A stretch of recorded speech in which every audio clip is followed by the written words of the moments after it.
Bapa dalam surga, kami mengucap syukur seperti pujian ini ya Bapa.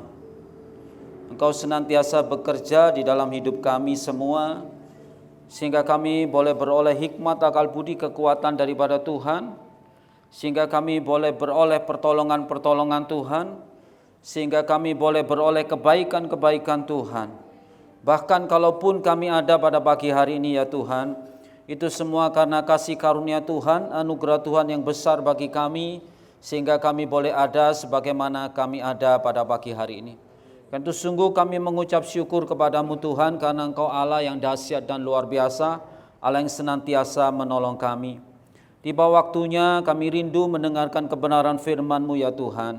Biar kiranya kami buka hati dan pikiran kami mau jadikan tanah hati kami menjadi tanah hati yang subur, sehingga setiap benih-benih kebenaran firman-Mu yang jatuh di atasnya boleh bertumbuh, berakar, berkembang, bahkan berbuah di dalam setiap hidup kami. Urapi sebentar hamba-Mu ya Bapa, lidah dan bibir hamba-Mu menjadi saluran berkat bagi kami semua. Dan tentunya Tuhan juga mengurapi kami semua, sehingga kami pulang tidak sia-sia, tapi kami membawa berkat ilahi yang daripada Tuhan.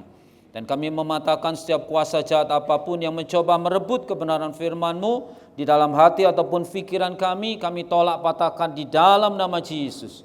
Terima kasih Bapa dalam surga, kami sambut kebenaran firman-Mu, peralaskan doa kami hanya di dalam satu nama yang berkuasa, yaitu nama Tuhan kami Yesus Kristus. Yang percaya bersama katakan amin. Silakan duduk Bapak yang dikasihi Tuhan. Terima kasih buat WL, singer, pemain musik yang sudah memberikan yang terbaik kepada Tuhan. Shalom Bapak Ibu. Bagaimana kabarnya hari ini? Tidak terasa ya, hari berjalan begitu cepat saudara ya. Kita sudah sampai ke September. Sebentar lagi kita Desember Natal juga begitu ya Bapak Ibu. Nah Bapak Ibu dikasihi Tuhan, hari-hari ini kita tahu bahwa ada beberapa kecenderungan orang Kristen saat ini, dikeluarkan saja atau pakai ini ya. Nah ya, kecenderungan orang Kristen hari-hari ini adalah mereka mengikuti ibadah hanya sebagai rutinitas ya. Karena adanya rasa takut pasca pandemi COVID-19 itu sangat mempengaruhi sekali saudara ya, kehidupan orang Kristen ya. Rutinitas itu maksudnya apa ya? Bisa online, bisa onsite. Kadang-kadang bahkan ada yang belum mau onsite karena masih enak di rumah sebagai rutinitas saudara. Menghilangkan kenyamanannya itu kadang-kadang agak sulit saudara. Soalnya di rumah tinggal buka HP dan melihat begitu saja sudah dapat ya. Tidak ada salahnya memang, tetapi ketika kita sudah kuat saudara ya, sudah punya semangat, kita mau beribadah bersama-sama. Karena ketika kita berkumpul ada kehangatan di antara kita ya, ada interaksi di antara kita, sehingga kita yang lemah boleh senantiasa dikuatkan ya. Sehingga kita yang mungkin punya kebutuhan dan lain-lain, kita bisa berinteraksi dengan yang lain saudara. Nah seperti dikatakan dalam gambar ini, seperti seorang atlet atau sebuah tim yang sedang bertanding, mereka tidak memberikan yang terbaik, mereka ada dalam kemerosotan ya saudara. Kalau kita tidak fight di dalam kehidupan kerohanian kita, kalau kita tidak sungguh-sungguh di dalam kerohanian kita, kalau ibaratkan dianalogikan olahraga, itu sepertinya kemerosotan saudara. Kita bisa tahu kalau mau olahraga itu saudara ya, teks berikutnya dalam istilah olahraga dikenal dengan work on the fundamentals. Work on the fundamentals itu kembali kepada dasar. Kemarin di Solo diadakan Paralimpik itu saudara ya, ASEAN Paralimpik. Bagaimana anak-anak yang cacat itu bisa berolahraga dengan baik saudara. Mereka di TC masuk ke training center ya. Saya pernah bersama-sama mereka di kolam renang ya, walaupun tidak punya kaki satu, tangan satu gitu saudara, tapi mereka semangat luar biasa saudara ya. Jadi kita work on the fundamentals, yaitu kembali kepada fundamentalsnya saudara, kembali kepada dasarnya ya. Demikian juga sebagai orang Kristen kita perlu back to the basic saudara, kembali kepada dasar. Nah karena itu saya akan mengkhotbahkan tentang 3 dasar kehidupan orang percaya itu dasarnya apa saja ya. Di dalam Wahyu 2 ayat 4-5 dikatakan, namun demikian aku mencela engkau karena engkau telah meninggalkan kasih-Mu yang semula. Sebab itu ingatlah betapa dalamnya engkau telah jatuh, bertobatlah dan lakukanlah apa yang semula engkau lakukan. Jika tidak demikian, aku akan datang kepadamu dan aku akan mengambil kaki dianmu dari tempatmu, jikalau engkau tidak bertobat. Ini nasihat Tuhan kepada salah satu jemaat saudara, supaya mereka kembali. Artinya pertobatan itu kembali kepada dasar lagi, saudara. Pertobatan itu kembali kepada kekuatan di dalam kehidupan kita. Sesungguhnya Allah menghendaki lebih dan yang terbaik buat anak-anaknya. Di dalam Roma 15 ayat 13 dikatakan, semoga Allah sumber pengharapan memenuhi kamu dengan segala sukacita damai sejahtera dalam iman kamu, supaya oleh kekuatan Roh Kudus kamu berlimpah-limpah di dalam pengharapan. Nah, saudara, kita akan lihat 3 dasar orang percaya itu apa saja, saudara, ya.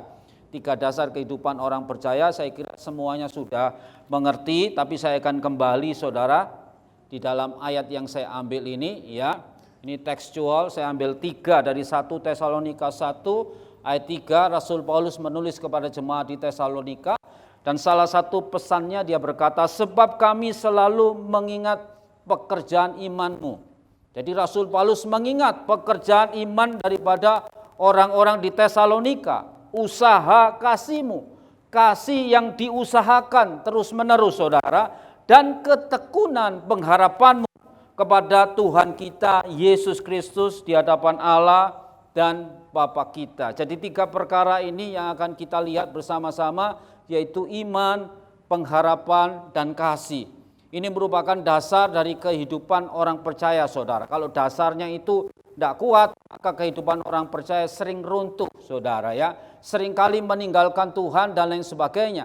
Tetapi kalau kita punya dasar yang teguh, seperti Tuhan Yesus mengatakan, ketika orang mendengarkan firman dengan sungguh-sungguh, sama dengan dia membangun dasar di atas batu karang, rumah di atas batu karang.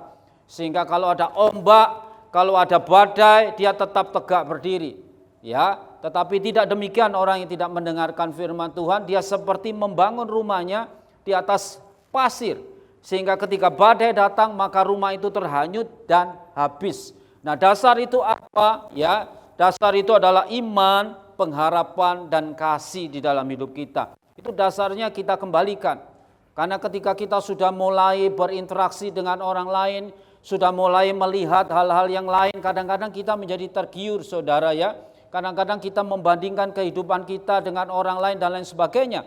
Padahal anak-anak Tuhan itu spesial di mata Tuhan. Setiap orang itu berharga di mata Tuhan. Dan setiap orang Tuhan perlakukan secara spesial di dalam kehidupannya. Unik. Tidak sama satu dengan yang lain, bukan uniform, saudara.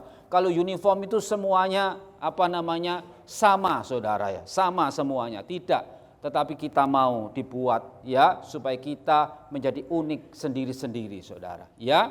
Tapi ada unity di antara kita, ada kesatuan di dalam keberbedaan. Nah, yang pertama kita ambil dari ayat tersebut, yaitu iman. Kuatkan pekerjaan imanmu, dikatakan pekerjaan imanmu, ya. To ergo tes piteos, ya, pisteos, saudara, yang artinya pekerjaan iman itu kita tingkatkan iman kita. Nah, saya ambil dalam Ibrani 11 ayat 1 dikatakan, iman adalah dasar dari segala sesuatu yang kita harapkan dan bukti dari segala sesuatu yang tidak kita lihat. Ini definisinya, saudara, dalam Ibrani, yaitu dasar dari segala sesuatu yang kita harapkan. Apa yang kita harapkan? Dan bukti dari segala sesuatu yang tidak kita lihat, ya. Dikatakan di sini, saudara, now faith is being sure of what we hope for and certain of what we do not see. Jadi faith itu menjadi yakin apa yang kita harapkan dan menjadi yakin apa yang kita tidak lihat. Karena faith itu juga bicara tentang a firm conviction, atau artinya pendirian yang teguh. A confident trust, yaitu suatu kepercayaan yang pasti. Ini adalah fundamental di dalam kehidupan kita semua, supaya kita memiliki iman yang teguh di dalam Tuhan, saudara. Ketika kita beriman kepada Yesus, kita tidak melihat Yesus, saudara. Tapi kita beriman karena itu bukti dari segala sesuatu yang tidak kita lihat. Dan ketika kita beriman kepada Tuhan, itu adalah dasar dari segala sesuatu yang kita harapkan. Yang pertama adalah keselamatan di dalam kehidupan kita. Ketika kita beriman kepada Tuhan Yesus, maka keselamatan itu so pasti ada dalam hidup saudara dan saya. Nah, Saya lanjutkan dengan pentingnya iman, saudara. Kita lihat bersama-sama, pentingnya iman yang pertama adalah dasar utama perkenanan Allah, saudara. Ya, saya ambil dalam Ibrani 11 ayat 6 sebelumnya, tetapi tanpa iman tidak mungkin orang berkenan kepada Allah. Jadi iman ini yang membawa kita berkenan kepada Allah. Kalau saya kutip Efesus 2 ayat 8, dikatakan bahwa ya, keselamatan itu bukan karena pekerjaan kita, bukan karena kekuatan kita, tetapi anugerah yang diberikan kepada kita oleh Tuhan. Dan kita tangkap dengan apa? Kita tangkap dengan iman kita. Dasar dari segala sesuatu yang kita harapkan dan bukti dari segala sesuatu yang tidak kita lihat. Kita tangkap dengan iman kita keselamatan yang daripada Tuhan. Karena tanpa iman tidak mungkin orang berkenan kepada Allah. Sebab barang siapa berpaling kepada Allah, ia harus percaya bahwa Allah ada. Kalau orang percaya, maka dia percaya bahwa Allah itu ada, saudara. Dan bahwa Allah memberi upah kepada orang yang sungguh-sungguh mencari Dia. Ini dasar iman kita, saudara. Jadi kita sungguh-sungguh kepada Tuhan yang pertama, so pasti kita sudah mendapatkan keselamatan karena iman percaya kita kepada Tuhan. Banyak orang akhir-akhir ini dibingungkan, saudara ya. Saya beberapa waktu yang lalu bercakap-cakap dengan teman dan teman saya mengatakan New Age Movement itu sudah mulai masuk di dalam gereja. Sudah lama, saudara. Sejak postmodern. Postmodern itu kan 2000 ke atas, itu sudah mulai kepada mistikisme. Dan yang masuk banyak sekali itu mistikismenya kuat sekali agama-agama timur, saudara, termasuk New Age Movement. Gerakan New Age Movement itu dasarnya sebetulnya 3. Panteisme, percaya bahwa semua adalah Allah. Yang kedua esoterisisme. Esoterisisme itu adalah setiap orang itu orang-orang dalam lingkungan itu bisa mendapat sesuatu dari Tuhan dan bisa konfirmasi satu dengan yang lainnya, seolah ada sesuatu yang spesial di antara mereka, sehingga mereka dapat sesuatu dari Tuhan, dikonfirm. Nah, itu di esoterisisme. Kemudian yang berikutnya, yang paling dahsyat adalah reinkarnasi, saudara. Nah, saya berpikir begitu, apa reinkarnasi masuk pada gereja? Saya amati dan saya buat penelitian sendiri, saudara, ya. Saya buat penelitian, ternyata reinkarnasi itu masuk, saudara. Kenapa? Karena kalau di Efesus 2 ayat 8 tadi dikatakan bahwa bukan karena kekuatan kita mendapatkan keselamatan. Tapi berapa banyak gereja-gereja sekarang yang mendorong orang, kamu harus begini loh supaya begini, kamu harus begini loh supaya begini. Seolah-olah kamu harus berbuat baik, kamu harus melakukan yang besar begini supaya kamu begini-begini. Lah reinkarnasi itu kan begitu, saudara. Kalau kehidupan saudara kurang baik, maka saudara melakukan hal yang baik, melakukan hal yang besar supaya di dalam kehidupan berikutnya, drama Korea, saudara akan mendapatkan sesuatu yang lebih baik. Kenapa orang-orang paham reinkarnasi itu berani menyumbang sampai triliunan, sampai miliaran? Karena mereka berharap bahwa bukan mereka dikembalikan untuk menjadi lebih kaya loh sebetulnya, tapi mereka itu sebetulnya menyumbang demikian besarnya supaya ketika mereka meninggal dan kemudian mereka dihidupkan kembali di dalam kehidupan yang berikutnya, mereka menjadi lebih baik.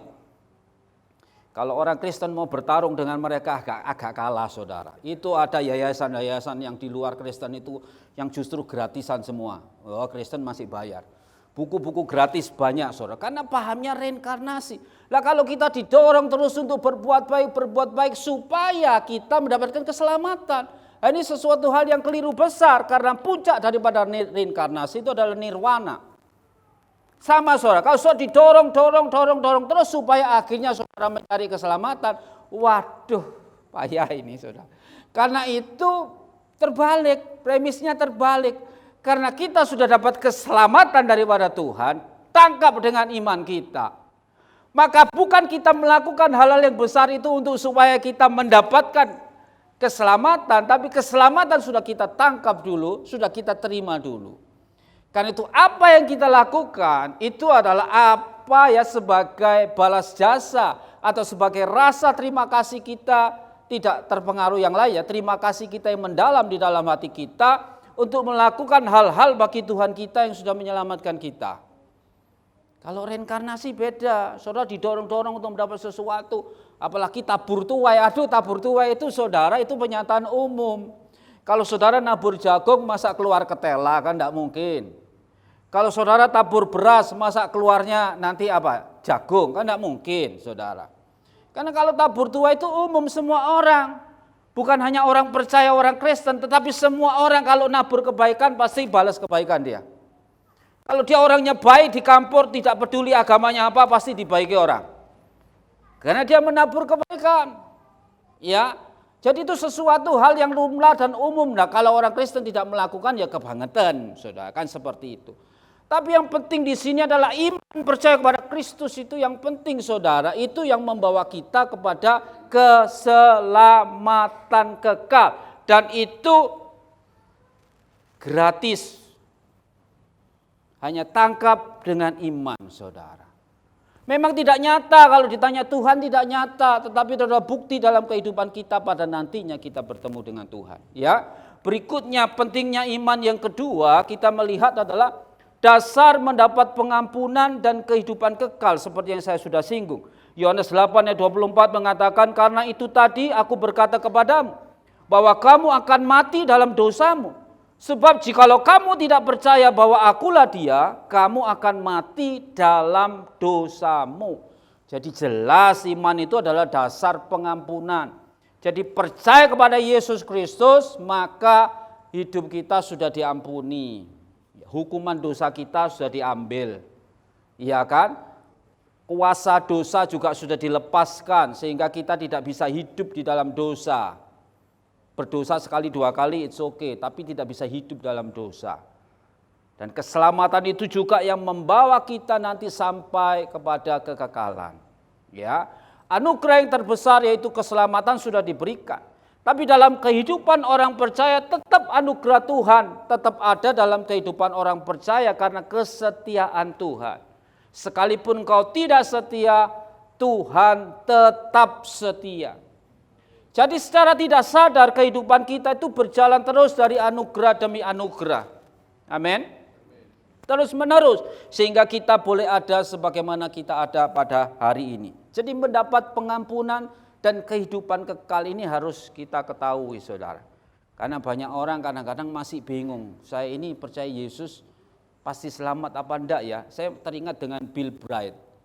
Bill Bright itu yang membuat 4 hukum rohani saudara. Tentang penginjilan itu. Dia pernah membuat survei kepada jemaatnya. Dan ditanya kira-kira kalau dipanggil Tuhan saudara ada di mana? Di surga atau di tempat yang lain? Ya. Banyak yang mengatakan tidak tahu, hampir 50%. Makanya kemudian beliaunya buat itu 4 hukum rohani. Supaya kita tahu bahwa keselamatan itu pasti dalam kehidupan saudara. Kalau saudara pulang nanti ditanya kira-kira kalau saya nanti dipanggil Tuhan saya ada di mana? Pasti jawab langsung kehidupan kekal bersama dengan Tuhan. Amin. Aku datang kepada Bapa untuk menyediakan tempat bagi kita. Ya, Yesus menyediakan tempat bagi kita. Jangan kita menjadi ragu-ragu akan keselamatan kita. Seringkali dengan dengan segala pengetahuan yang masuk dalam hidup kita, dengan segala hal-hal yang baru dalam hidup kita, kadang-kadang bisa membuat kita kuat. Tapi kadang-kadang juga banyak membuat kita menjadi lemah. Ya, apalagi dengan tawaran-tawaran dunia yang sedemikian ya hebatnya dan lain sebagainya, saudara. Tapi kalau kita tetap teguh di dalam Tuhan, maka kita pasti bertemu dengan Tuhan. Yohanes 20 ayat 30-31 mengatakan memang masih banyak tanda lain yang dibuat Yesus di depan mata murid-muridnya yang tidak tercatat dalam kitab ini, tetapi semuanya tercantum di sini telah dicatat supaya kamu percaya bahwa Yesuslah Mesias Anak Allah dan supaya kamu oleh imanmu memperoleh hidup di dalam namanya, saudara. Banyak hal-hal yang dilakukan, saudara, yang tidak tercatat di dalam Alkitab. Tapi yang pasti apa yang sudah dicatat di dalam Alkitab itu menjadi kekuatan bagi kita, menjadi belief kita, menjadi kepercayaan kita bahwa kita sudah diselamatkan. Ya. Nah, berikutnya pentingnya iman yang ketiga itu apa saudara? Tanpa iman hanya ada keraguan dan ketakutan. Seringkali kita ragu-ragu saudara, seperti saya gambarkan Petrus ini.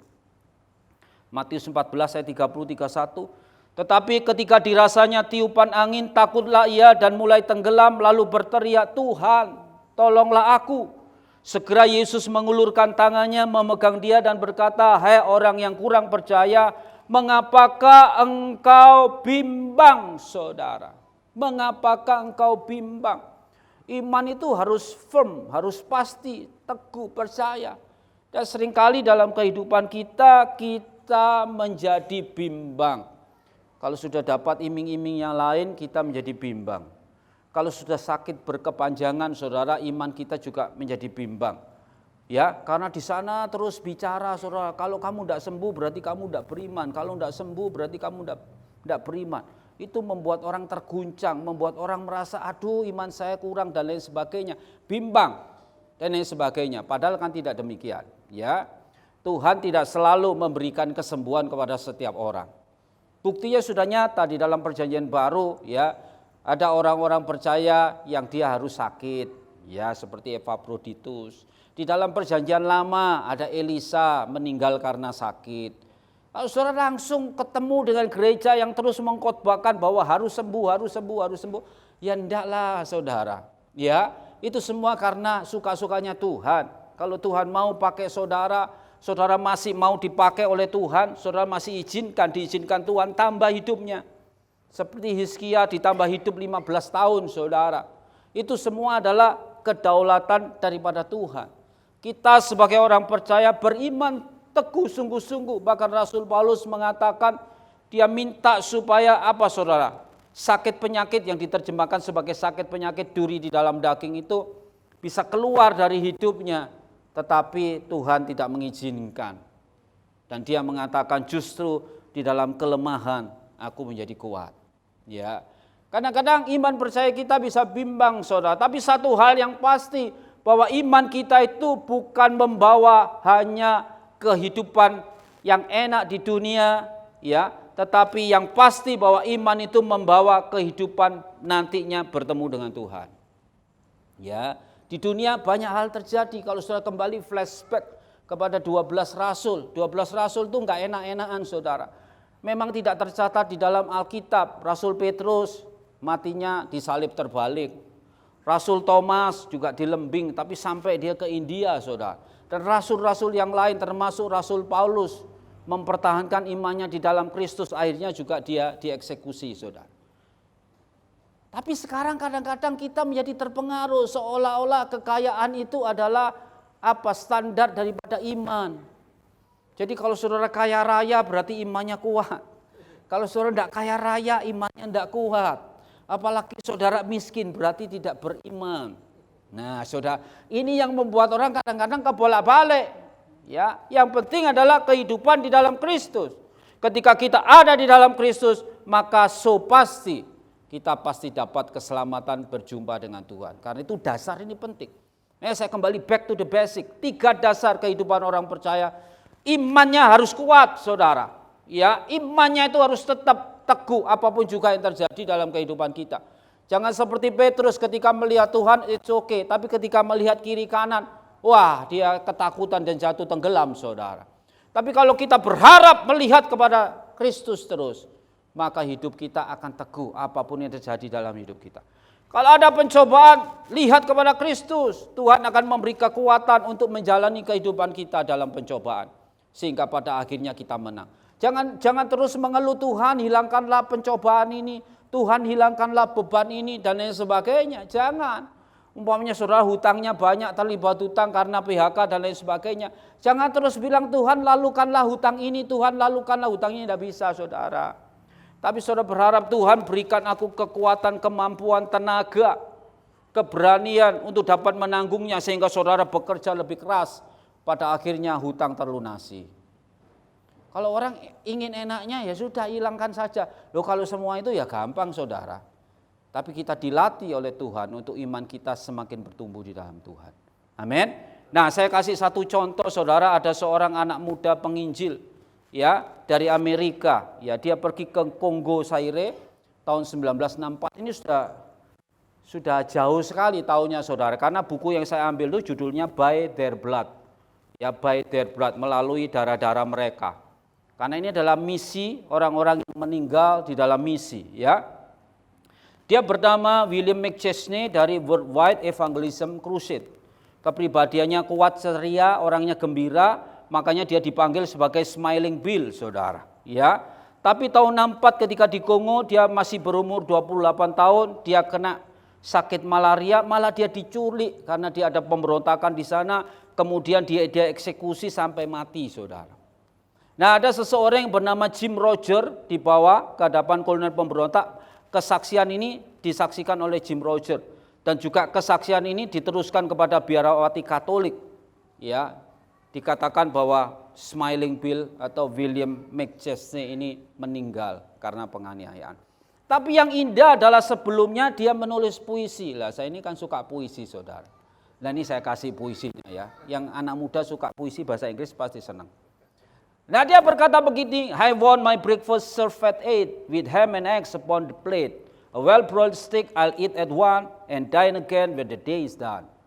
Dia menulis puisinya bagus-bagus, saudara. Seperti kayak anak muda, dia idealis. Saya ingin makan pagi disajikan pada jam 8 dengan ham, telur ya di atas piring saya. Satu steak yang baik yang saya segera makan dan pada malam juga disajikan seperti itu, saudara. I want an ultra modern home and its room, a telephone, soft carpet, 2 upon the floors and pretty drapes to grace the floor. Dan dia juga pengen rumah yang ultra modern. Dan di setiap kamarnya ada telepon. Kalau sekarang ini dulu, kalau sekarang HP semuanya, saudara ya. Soft carpet, karpetnya minta yang soft, saudara. Upon the floors, di lantai, and pretty drapes to grace the floor. Dan gambarnya yang bagus-bagus supaya bisa lantainya itu kelihatan indah. Kemudian dia ingin lagi sebagai seorang muda yang idealis, a cozy place, a lovely things, like easy chairs with inner springs, and then I'll get a small TV. Of course, I'm careful what I see. Dan dia berkata dia ingin suatu tempat yang cozy dengan barang-barang yang menyenangkan. Kalau sudah pergi ke restorannya malam gitu. Kemarin saya coba steak di dekat tempat saya, ya cozy banget, saudara. Ada lampunya, temaram, itu namanya cozy. Cozy itu enak, saudara, tenang begitu ya. Dengan lovely things like easy chair, ya. Ada kursi-kursinya dengan inner spring, kursinya itu ada mentul-mentulnya, springnya itu, saudara ya. Spring itu? Pear, saudara. And then I'll get a small TV. Tahun 64 kan tidak ada TV yang bagus-bagus. Small TV dia mau. Of course I'm careful what I see. Tentu saya itu hati-hati untuk yang saya lihat apa tontonannya. Kemudian berikutnya dia bilang, I want my wardrobe to be of neatest finest quality with latest style in suit and vest. Why should not Christian have the best? Saya juga ingin wardrobe, kamar pakaian juga, saudara, dengan barang-barang yang neatest, yang bagus, yang finest quality-nya yang paling bagus with latest style. Nah, sekarang style yang terakhir apa stylenya? Kaki lengket atau kaki besar sekarang, saudara. In suit and vest, dengan pakaiannya yang latest style. Why should not Christian have the best? Kenapa orang Kristen tidak bisa dapat yang terbaik? Bukankah ini yang dikehendaki kita? Yang digembar-gemborkan orang Kristen harus dapat yang terbaik. Tapi kemudian dia tulis begini, but then the master I can hear, uncertain voice so clear, I bid you come and follow me, the lowly man of Galilee. Nah, tetapi kemudian master, guru itu, suara guru itu saya dengar dengan suara yang tidak pasti tetapi jelas. Aku membawa engkau supaya mengikut aku, the lowly man of Galilee, saudara.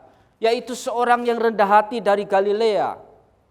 Kemudian dia berkata, birds of the air have made their nest, and foxes in their holes find rest. But I can offer you no bed, no place have I to lay my head, saudara.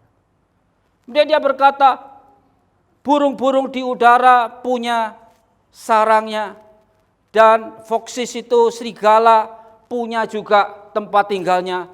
Tetapi aku tidak bisa menawarkan kamu tempat tidur. Tidak ada tempat bagi kepalaku. Ya, ini nanti di ayat itu kan ada. To lay my head. Dia dengar suara Yesus, saudara. Kemudian Sibyl berkata, in shame I hung my head and cried. How could I spurn the crucified? Could I forget the way he went? The sleepless nights in prayer he spent. Dia berkata, dengan malu, I hung my head and cried. Dia menangis, how could I spurn the crucified? Bagaimana aku dapat menghina salib? Could I forget the way he went? Dapatkah aku melupakan kemana dia bergerak, kemana dia melayani, the sleepless night, malam tanpa tidur, in prayer, di dalam doa-doa dia habiskan. For 40 days without a bite, alone he fasted day and night, despised, rejected on he went, and did not stop till well he ran. Selama 40 hari tanpa satu gigitan pun, tanpa makan, alone he fasted. Dia berpuasa sendiri day and night, siang malam, despised, dihina, rejected, ditolak. Tapi dia terus berjalan. And didn't stop till the veil he ran. Dan tidak berhenti sampai kematiannya, saudara. A man of sorrow and grief, no earthly friend to bring relief, smitten of God, the prophet said. Mocked, beaten, bruised, his blood ran red. Jadi dikatakan orang yang penuh dengan kesedihan, saudara. Ya, no earthly friend, tidak ada teman-teman di dunia ini yang membawa dia untuk melegakan dia. Smitten God, Tuhan yang ditolak, katanya nabi-nabi. Mock, dihina, beaten, dipukul, bruised, lebam-lebam semuanya. His blood run red, dan darahnya mengalir. Kemudian dia berkata yang terakhir, if he be God and died for me, no sacrifice too great can be for me a moral man to make, I'll do it all for Jesus' sake. Dan dia sadar pilnya ini, if he, kalau dia adalah Allah yang mati bagiku, tidak ada pengorbanan yang terlalu besar yang bisa diberikan. Bagi saya adalah seorang yang bermoral untuk melakukannya. I'll do it all for Jesus' sake. Karena itu aku akan melakukan segalanya buat Tuhan. Dan di akhir verse-nya dia berkata, yes, I will treat the path he trod, no other way will please my God. So henceforth, this my choice shall be, my choice for all eternity, saudara. Jadi ya, aku akan mengikuti langkah-langkah yang dia sudah lalui. Tidak ada jalan lain yang dapat menyenangkan hati Tuhan. Maka marilah, inilah pilihan yang harus diambil, my choice, pilihan untuk kekekalan, saudara. Dia sudah ambil bagiannya. Dia seorang anak muda yang idealis, tetapi karena imannya sungguh kepada Tuhan. Ini terjadi di tahun-tahun awal, 1900 awal itu banyak misi masuk kemana-mana. Sekarang mulai pudar, saudara. Dia adalah seorang misionari dari Worldwide Evangelism Crusade, saudara. Dia mengorbankan dirinya bagi Kristus. Nah, kalau sekarang kita mau pilih mana, saudara? Banyak yang sudah kabur, makanya kita back to the basic. Kembali kepada iman kita yang sungguh-sungguh, supaya kita bisa sungguh-sungguh di dalam Tuhan. Paling tidak kalau kita tidak berkata, tapi orang melihat perbuatan kita, bahwa kita adalah orang-orang milik Kristus. Bahwa kita sungguh-sungguh adalah milik Kristus, saudara. Itu yang penting, ini dasar, basicnya. Kalau basicnya tidak kuat, goyah, saudara. Goyah. Saya mengajar di STT sudah hampir 12 tahun, saudara. Ya, tapi saya juga melihat orang-orang yang saya luluskan juga akhirnya juga ya istilahnya belehar kok hilang dalane, saudara. Ada yang satu malah pindah seberang karena pacarnya, ada yang lain ya juga karena menikah dan lain sebagainya. Ya juga kadang-kadang pikir ya, kadang-kadang kita mengajar sampai berbusa-busa ya podo wae. Ada juga enggak nyantol, makanya itulah saya itu percaya benar kalau dipilih Tuhan pasti nyantol. Kalau milih dewe orang nyantol, saudara ya. Makanya saudara harus yakin saudara dipilih Tuhan, bukan milih sendiri. Kalau saudara dipilih Tuhan sungguh-sungguh, tapi kalau saudara milih sendiri, walah saudara. Ya. Nah, berikutnya saudara, supaya tidak lama di sini saudara, kita akan terus ya. Enggak bisa jalan. Ini jalan ya. Kembali ke 1 Tesalonika 1 ayat 3. Kalau tadi kepada iman, ya dasarnya yang kedua, sebab kami selalu mengingat pekerjaan imanmu, usaha kasihmu, dan ketekunan pengharapanmu kepada Tuhan kita Yesus Kristus di hadapan Allah dan Bapa dan Allah Bapa kita, saudara. Jadi ketekunan pengharapanmu, ketekunan tes hupomones, tes elpidos itu pengharapan, saudara. Pengharapan itu yang terus selalu mengharapkan Tuhan, saudara. Dan dengan ketekunan, ya, ketekunan itu kan tidak bisa 1 hari, 2 hari, 1 tahun, 2 tahun menjadi orang percaya. Tapi tekun itu kan terus menerus, saudara ya. punya endurance, punya daya tahan, saudara. Makanya berikutnya saya katakan dua, ya. Jadi tadi iman, dua pengharapan. Itu bangun pengharapanmu, yaitu ketekunan itu. Bangun ketekunan pengharapanmu. Matius 27 ayat 43 dikatakan, ia menaruh harapannya pada Allah. Baiklah Allah menyelamatkan dia jikalau Allah berkenan kepadanya, karena ia telah berkata, aku adalah anak Allah. Hope is a confident expectation, suatu ekspektasi harapan yang pasti. Ya, a common definition of hope is desire plus expectation. Ya, common definitionnya, definisi umumnya itu desire, hasrat, plus expectation dengan harapan. Hasrat dan harapan itu artinya hope tadi, saudara, pengharapan itu. Ada hasrat di dalam kita untuk kita mengharapkan, saudara. Ya, karena itu yang pertama saya katakan bahwa pengharapan itu adalah dasar ketekunan kita, saudara. Nah, ya, Roma 8 ayat 25. Tetapi jika kita mengharapkan apa yang tidak kita lihat, kita menantikannya dengan tekun. Ya. Jadi pengharapan kita itu membuat kita menjadi tekun. Orang-orang percaya membuat saudara menjadi tekun, beribadah juga tekun karena saudara punya pengharapan di dalam Tuhan. Terus mengharapkan Tuhan, saudara. Suatu saat kalau saudara ada di dalam permasalahan, pengharapan itu membuat saudara tekun, datang doa pagi, datang doa apa dan lain sebagainya, saudara. Karena saudara mengharapkan sesuatu, ya. Karena itu di dalam Tuhan kita semua orang percaya adalah punya namanya pengharapan. Nah, pengharapan juga memotivasi hidup kita supaya kudus, dasar pengharapan kita. Pengharapan kita adalah Kristus. Pengharapan kita adalah bertemu dengan Dia. Maka di dalam kehidupan kita senada apa yang Rasul Paulus katakan, kerjakanlah keselamatanmu. Yang artinya apa? Pengharapan itu memotivasi hidup kita. Ketika kita beriman percaya sudah selamat. Tapi kerjakanlah keselamatanmu. Itu memotivasi hidup kita menjadi hidup kudus. Sehingga kita mencoba untuk hidup sesuai dengan kebenaran firman Tuhan. Bukankah itu yang Tuhan kehendaki, saudara? 1 Yohanes 3 ayat 3, setiap orang yang menaruh pengharapan itu kepadanya menyucikan diri sama seperti Dia yang adalah suci, saudara.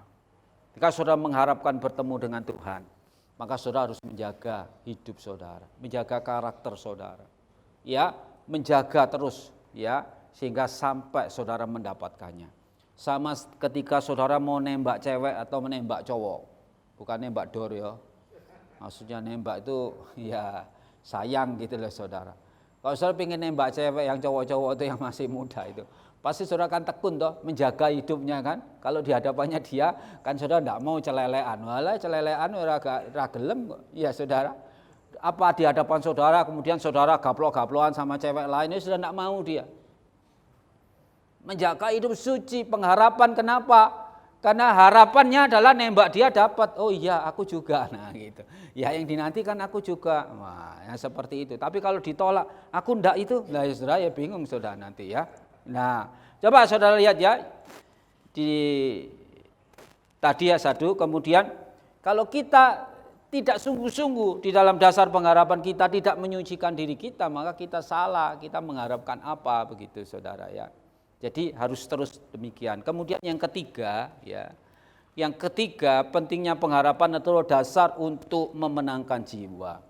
1 Petrus ayat 3, pasal 3 ayat 15. Tetapi kuduskanlah Kristus di dalam hatimu sebagai Tuhan, dan siap sedialah pada segala waktu untuk memberi pertanggungan jawab kepada tiap-tiap orang yang meminta pertanggungan jawab dari kamu tentang pengharapan yang ada padamu, tetapi haruslah dengan lemah lembut dan hormat, saudara. Kalau kita punya pengharapan, maka kita juga ingin supaya orang lain juga memiliki pengharapan sama seperti kita. Itu dasar daripada kita memenangkan keluarga kita, supaya pengharapan kita sama. Ya, firman Allah ditulis untuk memberikan pengharapan, saudara. Roma 15 ayat 4 dikatakan, sebab segala sesuatu yang ditulis dahulu telah ditulis untuk menjadi pelajaran bagi kita, supaya kita teguh berpegang pada pengharapan oleh ketekunan dan penghiburan dari kitab suci, saudara. Jadi kalau kita punya pengharapan, maka kita pasti mau supaya orang lain juga memiliki pengharapan. Orang-orang yang tidak memiliki pengharapan, orang-orang yang ada di panti asuhan, orang-orang yang ada di jalanan, kadang-kadang mereka tidak punya pengharapan, saudara, dan lain sebagainya. Maka kita orang-orang yang punya pengharapan, kita datangi mereka dan kita menangkan mereka.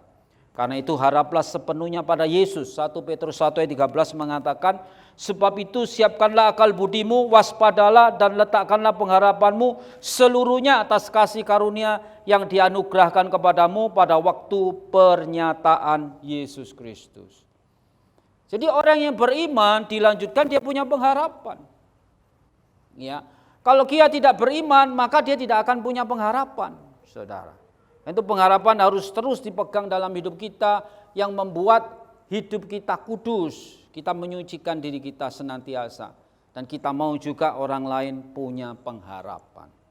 Ya, nah pengharapan ini juga ada pada gadis kecil yang cacat ini, saudara. Nah, itu cacat dia ya kan? Ini cacat kenapa? Cacatnya ini, saudara. Lah, enggak punya kaki ini, pakai bola basket, saudara. Ya, pakai bola basket. Nah, itu berikutnya kita lihat gambarnya. Lah, ini juga. Dia sekolah dilepas. Tuh, ya toh? Dilepas ini bolanya, dia masih bisa sekolah, saudara.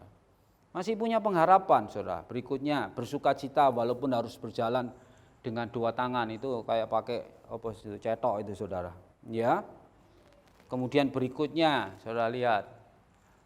Nah, dia masih bisa bermain-main dengan ceria begitu. Nah, kadang-kadang orang kalau tidak punya pengharapan kan tidak bisa bermain ceria. Masih bisa berteman, saudara, normal. Loh, masih bisa ketawa sampai suatu saat, saudara, nah ini ya, sampai suatu saat dia mendapatkan kaki. Nah, luar biasa kan, dia punya pengharapan, akhirnya sampai ada seorang yang menyumbang kaki buatan. Nah, kini gadis cacat dapat mengotak-atik kakinya. Dia lebih dari saudara. Saudara ngotak-atik kaki orang iso, dia bisa, saudara. Dia nyopot kaki bisa, saudara bisa copot kaki nggak bisa, saudara. Nah, ya. Nah, ini dipasangkan mulai belajar berjalan. Nah, akhirnya dia bisa berjalan. Ya. Dan dampaknya apa? Lah ini kalau punya pengharapan, dia menguatkan orang lain. Mau supaya orang lain juga sama seperti dia yang punya pengharapan.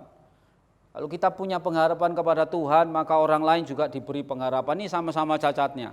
Kelihatannya kalau saya lihat juga dia tidak punya kaki ya, karena pakai selimut itu tidak kelihatan, saudara. Nah, kemudian berikutnya, saudara, sudah ada iman, sudah ada pengharapan, itulah dasar kehidupan orang percaya.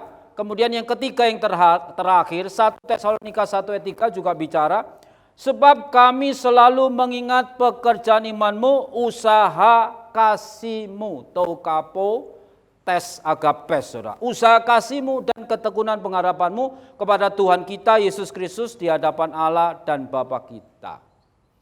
Jadi usaha kasih itu mesti diusahakan. Jadi kalau sudah punya iman, punya pengharapan, maka kita memiliki kasih. Ya, ini kasih.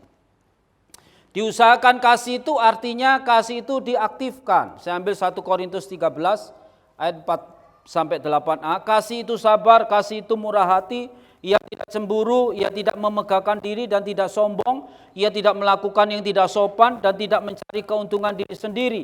Ia tidak pemarah dan tidak menyimpan kesalahan orang lain. Ia tidak bersukacita karena ketidakadilan, tetapi karena kebenaran. Ia menutupi segala sesuatu, percaya segala sesuatu, mengharapkan segala sesuatu, sabar menanggung segala sesuatu, dan kasih itu tidak berkesudahan. Mustahil kalau kita tidak murah hati, kita mengatakan kita punya kasih. Ya. Mustahil kalau kita iri-iri hati terus, kita mengatakan kita punya kasih. Kan tidak mungkin. Kalau kita senang dipuji-puji orang, nah itu kan memegahkan diri, saudara. Menjadi sombong. Ya, kemudian tidak melakukan hal yang tidak sopan, yang artinya moralnya baik, tidak mencari keuntungan diri sendiri. Interaksi hidup orang itu kan kadang-kadang ya itu loh, saudara, saling memanfaatkan. Tapi kalau kasih tulus itu tidak saling memanfaatkan, tapi punya kasih, ya, sehingga didasarkan atas kasih. tidak pemarah, dan tidak menyimpan kesalahan orang lain. Ini dasar kekristenan loh saudara. Tidak menyimpan kesalahan orang lain. Kalau nyimpan kesalahan orang itu sakit di sini saudara. Ya kita berusaha melupakan ya. Memang namanya kedagingan itu sulit. Rasul Paulus bahkan menulis, aku ingin melakukan hal yang baik, tapi hal-hal yang tidak baik yang keluar. Mematikan kedagingan sulit. Jadi bertarung di dalam kehidupan sendiri saudara. Bersukat ia tidak bersukacita karena ketidakadilan, tetapi karena kebenaran. Kemudian yang penting menutupi segala sesuatu. Jadi orang yang punya kasih itu tidak ember. Tahu ember? Ember itu ya besar, airnya jadi tercurah saudara ya. Ya, kemudian percaya segala sesuatu, mengharapkan segala sesuatu, sabar menanggung segala sesuatu. Makanya punya kasih sabar. Sabar sing temen saudara. Sama sebetulnya ya, orang-orang tua kita yang kuno-kuno itu sebetulnya kasihnya baik loh saudara. Walaupun dijodohkan tapi bisa bertahan sampai 60 tahun, 70 tahun pernikahan. Walaupun dijodohkan, kalau orang dulu kan tidak dilihat mukanya dulu, ditutupi. Ternyata dibuka, walah sagiwar saudara. Aduh gimana dulu tidak ada itu bekel saudara. Sagiwar ya wis sagiwar terus. Tapi ya enggak apa-apa, 70 tahun enggak orang entek sampai dua anak putu, ya ndak entek, didalani saudara. Tapi kalau sekarang sagiwar, wah nehi semile kete ini. Sagiwar moh aku. Tapi sekarang kan ada dokternya. Ya sudah. Nah, kalau dulu kan, kalau sekarang dicabut dokter gigi kan bisa. Kalau dulu orang sagiwar kan frustrasi, dia naik sepeda ditabrak ke tembok. Tapi belum tentu merotol saudara. Nah, ini guyon saja saudara. Guyon saudara. Jadi sabar menanggung segala sesuatu saudara. Sabar ditahan, kalau sudah menikah itu ya sudah. Kalau masih mau nembak ya sudah, nembaknya enggak kena ya cari yang lain. Kalau nembaknya sudah kena dibatalkan juga masih bisa walaupun resikonya ya dipaido saudara. Iya kan? Tapi kalau sudah menikah jangan saudara, saudara harus sabar. Sudah enggak bisa, ya toh dikelamuti ya orang teh. Iya kan? Ya sudah harus terus bertahan sampai kapanpun harus bertahan ya. Kemudian berikutnya kita lihat ya.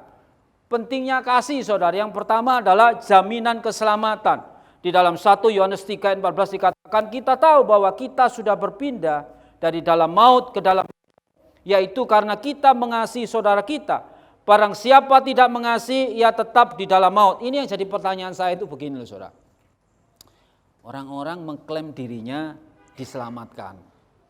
Tapi di dalam praktek hidupnya dia tidak punya kasih itu saudara. Lah saya bingung ayat ini berlaku enggak, dikatakan begini, kita tahu bahwa kita sudah berpindah dari dalam maut ke dalam hidup, yaitu karena kita mengasihi saudara kita. Barang siapa tidak mengasihi, ia tetap di dalam maut. Gimana saudara? Kan berarti banyak ya. Sebetulnya orang pilihan Tuhan ketika dipilih Tuhan, dia mendapatkan keselamatan. Itu pasti timbul kasihnya, karena buah roh yang pertama kasih itu keluar. Jadi kalau orang sudah percaya Tuhan dulu begini, sekarang harus begini. Iya kan? Kalau dia hanya dulu begini, kemudian pindah begini, sama seperti yang kita lihat sekarang toh, saudara. Banyak gereja itu bisa nampung hal-hal yang luar biasa. Saya tidak sebutkan gerejanya. Ada sebuah gereja itu bisa menampung orang-orang dari kepercayaan lain itu bisa masuk semua, saudara. Kenapa? Karena iming-imingnya di gereja sama. Jadi tinggal mengganti Tuhannya saja. Kalau dulu Tuhannya si A, sekarang diganti Tuhannya Yesus.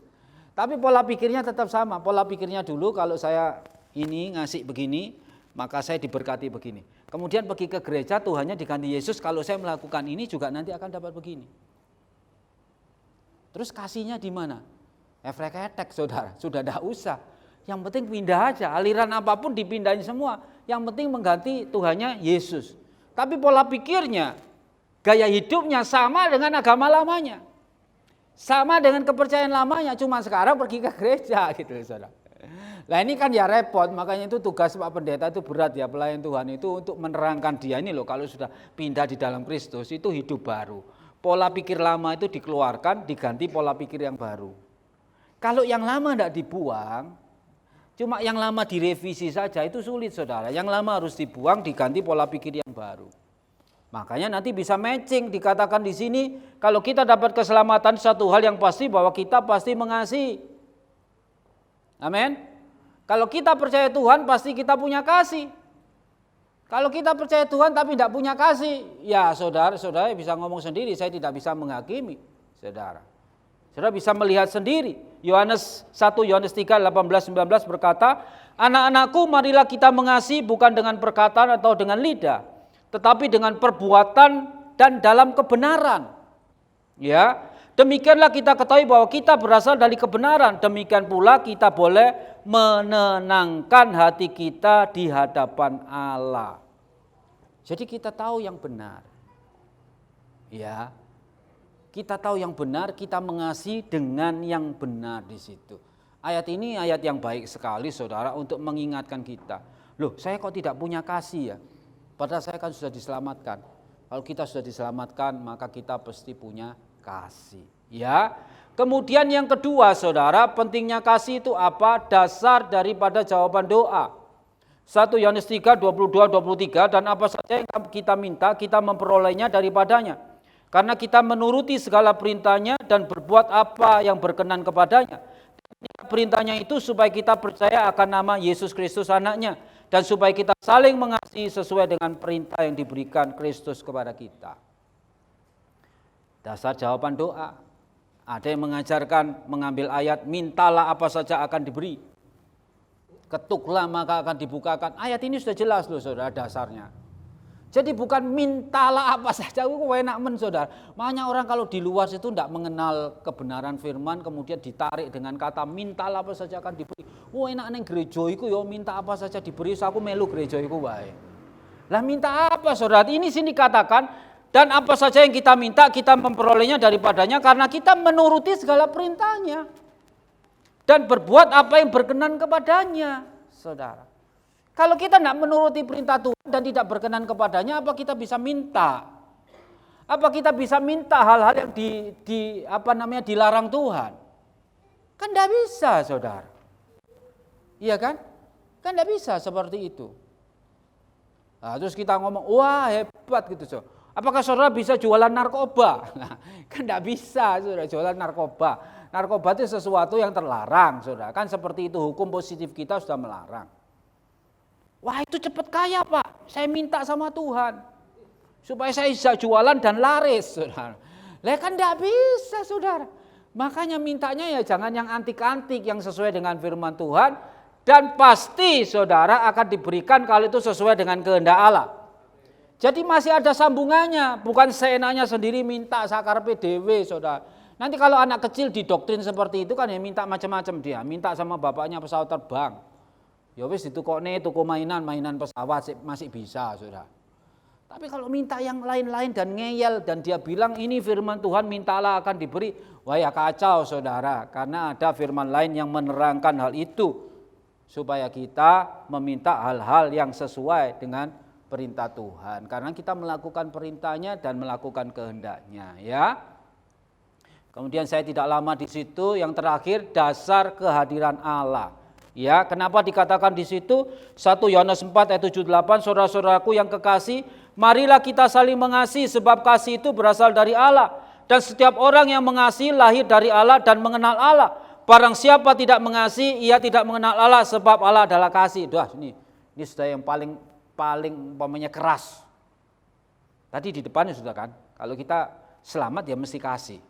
Tapi di sini dasar kehadiran dikatakan barang siapa tidak mengasihi, ia tidak mengenal Allah. Loh kan sudah jelas di sini kan? Sebab Allah adalah kasih, kan tidak mungkin Allah itu melenjani dirinya sendiri. Ya, 1 Yohanes 4 ayat 12, tidak ada seorang pun yang pernah melihat Allah. Jika kita saling mengasihi, Allah tetap di dalam kita dan kasihnya sempurna di dalam kita. Ya, 1 Yohanes 4 ayat 16, kita telah mengenal dan telah percaya akan kasih Allah kepada kita. Allah adalah kasih dan barang siapa tetap berada di dalam kasih, ia tetap berada di dalam Allah dan Allah di dalam dia. Kan sudah hal yang mustahil ya, kalau orang tidak punya kasih mengatakan mengenal Allah itu sesuatu yang mustahil saudara. Ya, karena Allah kita adalah Allah yang kasih, Allah yang peduli saudara. Jadi kita pun juga menjadi serupa seperti Kristus, yaitu dengan dasar ini saudara. Ya, Berikutnya dikatakan, saudara, Yesus memberi teladan bagaimana mengasihi. 1 Yohanes 3:16, demikianlah kita ketahui kasih Kristus, yaitu bahwa ia telah menyerahkan nyawanya untuk kita. Jadi kita pun wajib menyerahkan nyawa kita untuk saudara-saudara kita. 1 Yohanes 4 ayat 9-11, dalam hal inilah kasih Allah dinyatakan di tengah-tengah kita, yaitu bahwa Allah telah mengutus anaknya yang tunggal ke dalam dunia, supaya kita hidup olehnya. Inilah kasih itu, bukan kita yang telah mengasihi Allah, tetapi Allah yang telah mengasihi kita. Dan yang telah mengutus anaknya sebagai pendamaian bagi dosa-dosa kita. Saudara-saudaraku yang kekasih, jikalau Allah demikian mengasihi kita, maka haruslah kita juga saling mengasihi. Amin, saudara. Jadi dasarnya orang percaya itu sudah sederhana. Iman pada Kristus, pengharapan di dalam Kristus, kasih seperti Kristus. Nah, kalau dasar ini tidak kuat, maka seringkali kita menjadi goyah. Di dalam interaksi pertemanan, di dalam pekerjaan kita bisa goyah dan lain sebagainya. Tapi kalau kita menjaganya dengan mengetahui dengan sangat jelas, saudara, maka hidup kita tidak akan terombang-ambing. Ya, ini yang terakhir saya ambil quote-quote-nya yang namanya siapa, saudara? Mother Teresa. Dikatakan, apabila Anda menghakimi orang, Anda tidak akan punya waktu mencintai mereka, atau Anda tidak punya waktu mengasihi mereka. Memang terjadi. Saya pernah ngalami, kalau saya tidak senang sama orang, saya mesti menghakimi dia terus. Kalau sudah menghakimi dia terus, tidak ada kasih saya untuk dia. Tapi ketika belajar dari pengalaman, kita mau mengubah penghakiman itu menjadi mengasihi. Kalau tidak ketemu dia, sudah anyel terus, saudara. Anyel terus. Nah, anyel itu sebetulnya merugikan diri sendiri. Saya mencoba memberikan kasih kepada kaum miskin di mana orang kaya tidak dapat mewujudkannya dengan uang. Ya, jadi kalau ngasih uang saja belum tentu itu dengan kasih loh ya. Uang saja itu orang juga tidak merasakan kasih, tapi merasakan berkat. Ya, tidak, saya tidak akan sentuh seorang kusta demi ribuan uang pounds, tetapi saya ingin menyembuhkan demi kasih Tuhan. Bukan karena uangnya, tapi demi kasih Tuhan. Saya menemukan paradoks itu dua kebenaran. Jika Anda mengasihi seorang sampai terluka, maka di situ tidak akan ada lagi penderitaan, hanya kasih. Sampai terluka, hanya kasih yang ada, saudara. Saya punya teman di daerah itu, saudara, dia sudah dikhianati oleh suaminya. Bahkan di depannya dia ya seperti lagu dangdut, saudara, lagu dangdut, berselingkuh di depannya, tapi dia ya santai. Habis dari selingkuhannya pulang ya diterima oleh bojone, saudara. Terus saya pikir kok hebat ya wis lah, ya memang begitu wete ya, harus punya kasih begitu. Enggak tahu sampai kapan, sekarang masih begitu terus. Tapi saya nggak ngerti sampai kapan ya, tapi saya lihat ya termasuk hebat lah dia, saudara. Jadi tidak ada putus-putusnya kasih itu. Kemudian Mother Teresa berkata lagi, saya tidak tahu pasti seperti apa surga itu. Ini jujur ya, saudara ya.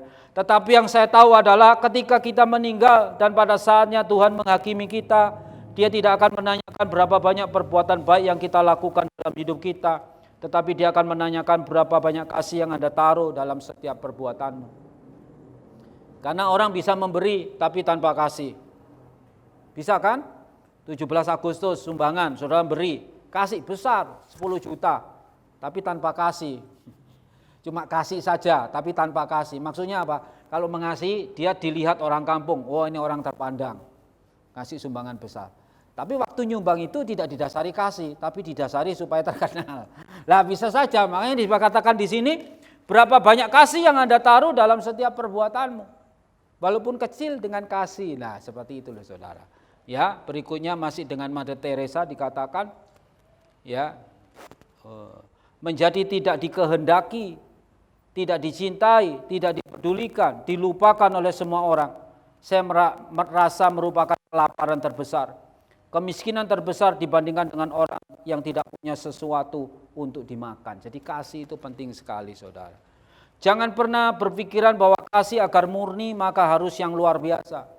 Yang kita butuhkan adalah mengasihi tanpa pernah merasa lelah. Mengasihi tanpa pernah merasa lelah. Setiap kali Anda tersenyum kepada seseorang, itu merupakan sebuah tindakan kasih. sebuah hadiah untuk orang tersebut, sesuatu yang sangat indah. Pekerjaan baik merupakan keterikatan yang membentuk untaian kasih, saudara. Sampai hidupnya berakhir dia tetap mengasihi ya anak-anak di Kalkuta itu, saudara ya.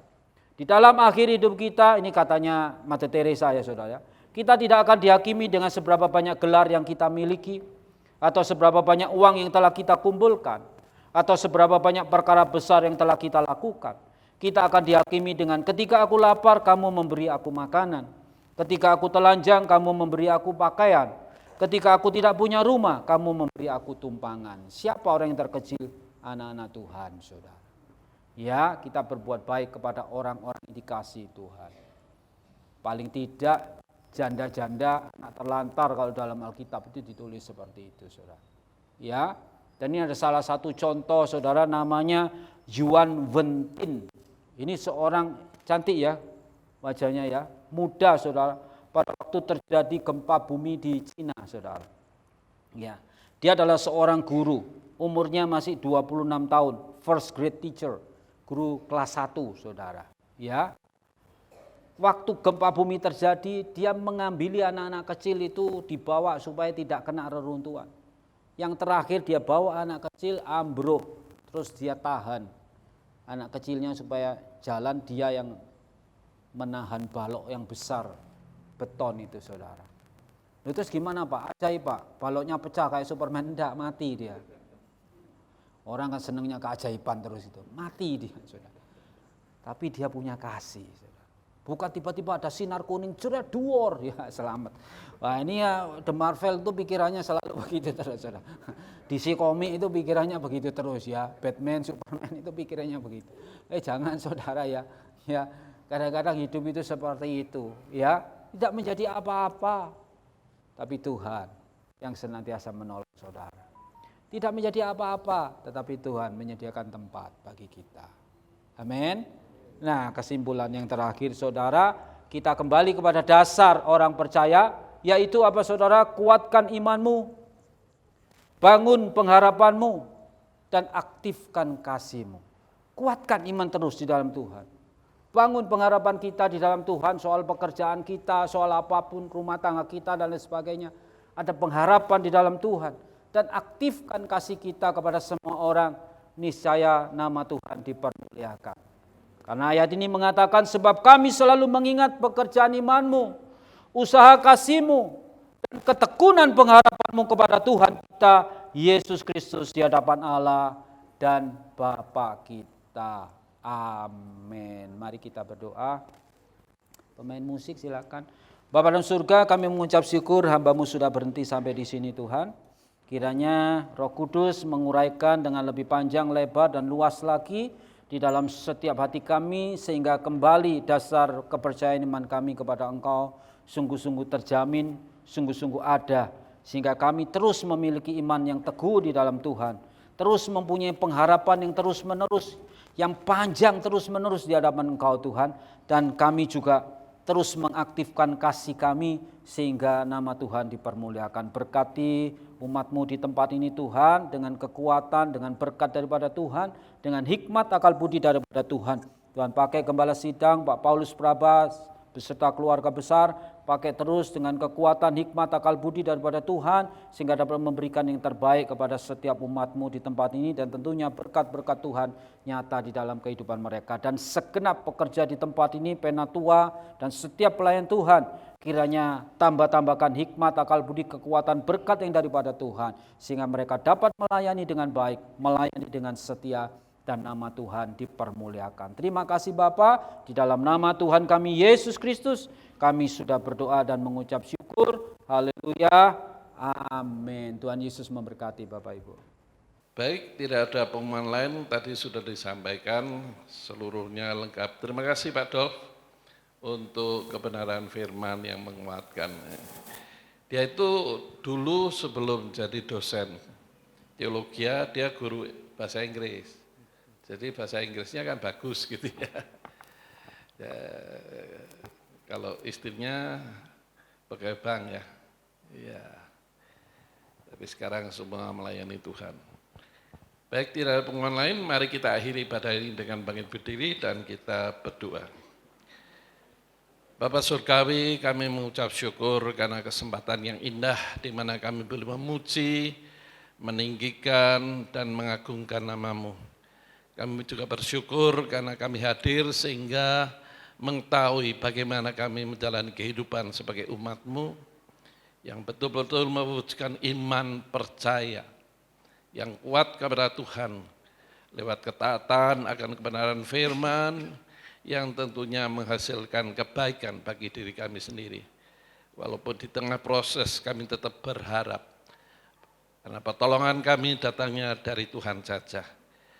Dan kami percaya lewat iman dan pengharapan kuat, kasih kami makin hari makin bertumbuh berkembang yang bisa diwujudkan bukan hanya diketahui, sehingga orang-orang yang ada sekitar kami boleh merasakan kasih Allah yang sangat nyata. Kami rindukan kebenaran firman ini bukan hanya sekedar pengetahuan, tapi menjadi bagian hidup kami yang tidak terpisahkan. Berkati hamba-Mu yang sudah memberkati kami dan tentunya berkati jemaat semua yang hadir, sehingga kami pulang dengan sukacita. Kalau tidak bisa hadir, Tuhan yang menjamah, menyembuhkan, memulihkan, lewat kuasa darah Yesus yang ajaib. Sehingga minggu depan semuanya boleh hadir dengan tubuh yang sehat untuk bersama memuji dan memuliakan nama Tuhan. Kami akhiri ibadah ini, kalau sebentar pulang ke tempat masing-masing, Tuhan menyertai dengan mengutus malaikat untuk menjaga, melindungi dari yang jahat, baik yang di dalam kota maupun yang akan keluar kota, sehingga kami semua boleh tiba di tempat tujuan dengan selamat tak kurang satu apapun. Dalam nama Tuhan Yesus kami ucap syukur dan pohonkan doa ini. Sekarang jemaat Tuhan angkat hatimu, pulanglah engkau membawa berkat dari Allah Bapa. Kasih setia dari Tuhan Yesus yang sekali-kali tidak pernah meninggalkan engkau.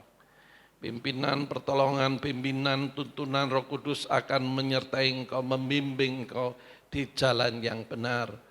Sehingga melalui hidupmu nama Tuhan dipermuliakan. Terimalah berkat ini dengan iman di dalam nama Tuhan Yesus. Setiap kita yang percaya katakan, amin. Tuhan memberkati, sampai ketemu lagi.